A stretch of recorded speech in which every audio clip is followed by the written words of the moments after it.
आवर्तं ज्ञानमेतेन ज्ञानिनो नित्यवैरिणा कामरूपेण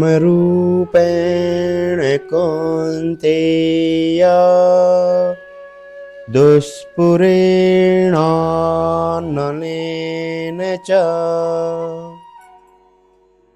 भगवान श्री कृष्ण कहते हैं, हे कुंती नंदन, इच्छा कभी न बुझने वाली आग की तरह जलती है जो कभी किसी को खुशी नहीं देती। बुद्धिमान लोग इसे त्याग देते हैं क्योंकि वे इसे दुख की जड़ समझते हैं, लेकिन जो लोग इस रहस्य को नहीं समझते वे अपनी वासना को शांत करने की व्यर्थ कोशिश में अपना जीवन बर्बाद कर देते हैं। इच्छा कभी न बुझने वाली आग की तरह जलती है। यह कथन हमारे जीवन की उस वास्तविकता को उजागर करता है जो अधिकांश लोग अनदेखा कर देते हैं। मानव जीवन में इच्छाओं का अद्वितीय स्थान है। यह हमारे कर्मों का आधार है, लेकिन जब यह असीमित और अनियंत्रित हो जाती है तो यही इच्छाएं दुख का कारण बन जाती है।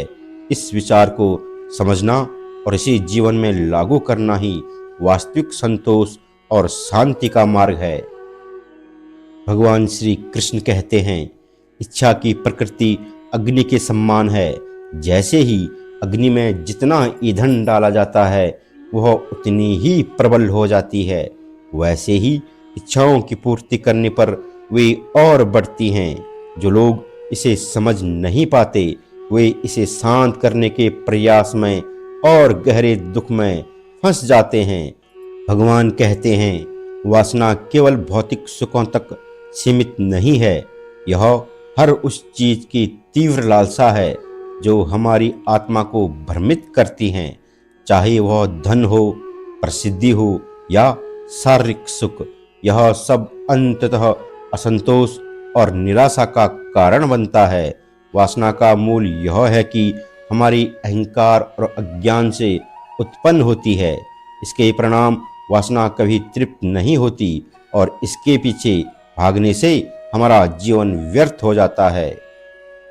भगवान श्री कृष्ण कहते हैं कि बुद्धिमान व्यक्ति इस बात को समझते हैं कि इच्छाएं मन और आत्मा को अशांत करती हैं। वे इन्हें दुख का मूल कारण मानते हैं और इच्छाओं के त्याग का मार्ग अपनाते हैं। इच्छाओं से मुक्त होने के लिए आत्मज्ञान आवश्यक है। जब कोई यह समझता है कि वास्तविक खुशी आत्मा के भीतर है, तब बाहरी सुखों की इच्छा कमजोर पड़ने लगती है। दोस्तों, त्याग का मतलब इच्छाओं को दबाना नहीं है, बल्कि उन्हें समझकर उन पे नियंत्रण करना है। यह एक सतत प्रक्रिया है जिसमें संयम और साधना की आवश्यकता होती है।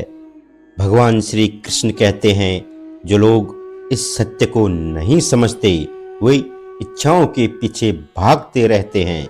उनका जीवन एक मृग तृष्णा की तरह बन जाता है जिसमें वे हर बार सुख पाने की कोशिश करते हैं, लेकिन उन्हें केवल निराशा और दुख ही मिलता है।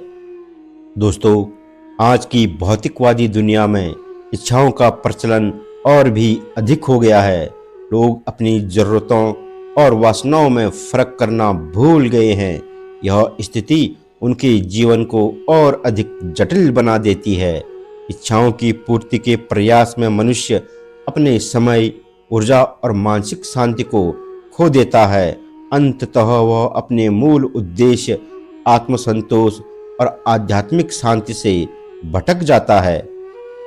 दोस्तों, इच्छा को बुझने वाली अग्नि के रूप में समझना और इससे स्वयं को मुक्त करना ही जीवन का सही उद्देश्य है। बुद्धिमान व्यक्ति इसे त्याग कर जीवन में सच्ची शांति और आनंद प्राप्त करते हैं।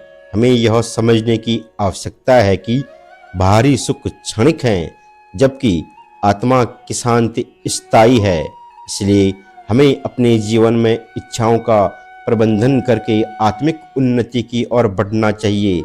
यही सच्चे सुख और संतोष का मार्ग है।